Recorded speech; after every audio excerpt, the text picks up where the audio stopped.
Hello everyone, আসসালামু আলাইকুম। সবাই কেমন আছেন? আল্লাহর রহমতে আমিও ভালো আছি। তো দেখতে পাচ্ছেন আমাদের মিষ্টির চুলাটা আমরা আজকে ভেঙে দিচ্ছি, কারণ এই চুলাটা 2 বছর হয়ে গেল করা হয়েছে। তো অনেক মিষ্টির কাজের চাপে চুলাটা অনেক সময় ভেঙে যায়। তো অনেকখানি ভেঙে গেছে চুলাটা, ওর জন্য রাখা যাবে না, কারণ যেহেতু এই রোজা রমজানের মাসের পরে আমাদের মিষ্টির কাজ আছে অনেক হালখাতা, যেহেতু অনেক চাপ পড়বে চুলার উপরে। তো তো রিস্ক নিয়ে চুলা রাখা যাবে না। তো আমরা চুলাটা ভেঙে দিয়ে নতুন করে আবার চুলাটা তৈরি করব। তো 4-5 জন এসছে, তারা যেহেতু আমার বাসায় কাজ করে, ওরাই চুলাটা তৈরি করে দিবে।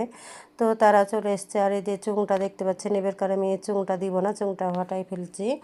আর এই যে এগুলো দেখতে পাচ্ছেন সার নিয়ে আসা হয়েছে। আমার জমিতে আমি কিছু আবাদ করি, তো এইসব জমিতে আমি সার দিব।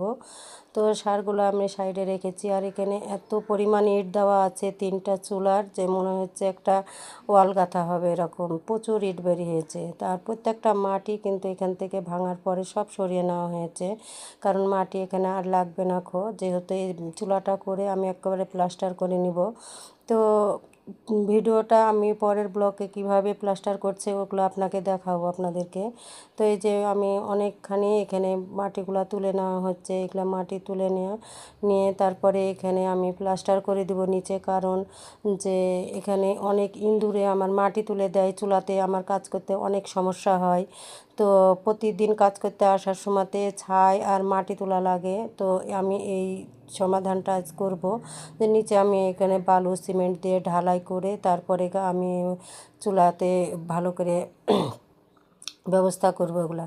আর এই যে এখানে দেখতে পাচ্ছেন তাদের জন্য দুপুরে রান্না করব। আর এখানে আমার জন্য কিছু ডাব নিয়ে এসছে। আর আমার নতুন জমির এখানে কিছু পেঁয়াজ উঠেছে, আমি পেঁয়াজ তুলেছি যে কেমন হয়েছে। তো এই যে দেখতে পাচ্ছেন যে এখানে ঢালাইয়ের জন্য বালু সিমেন্ট মিশিয়ে দেওয়া হয়ে গেছে। তো এগুলো এক এক করে, আবার একটু মশলা কম পড়েছে যেহেতু, তো এখানে আবার মশলা তৈরি করে নেওয়া হচ্ছে। তো সবাই আমার এই ভিডিওটা ভালো লাগলে অবশ্যই কমেন্ট শেয়ার করবেন, আমার পাশে থাকবেন। আর যে দেখতে পাচ্ছেন এখানে আমি শিক দিচ্ছি, কিন্তু শিক দিলে আমার নিচে ছাইটা পড়ে যাবে, আমার অনেক কাজে সুবিধা হবে। না তো কয়লা তুলতে লাগলে অনেক তাপ আসে, হিট হয়। তো পরের ভিডিওতে আপনাদেরকে আবার দেখাবো যে কিভাবে আমি এই ভিডিওটা করলাম আর কিভাবে চুলাটা প্লাস্টার করলাম। আমার পাশে থাকবেন।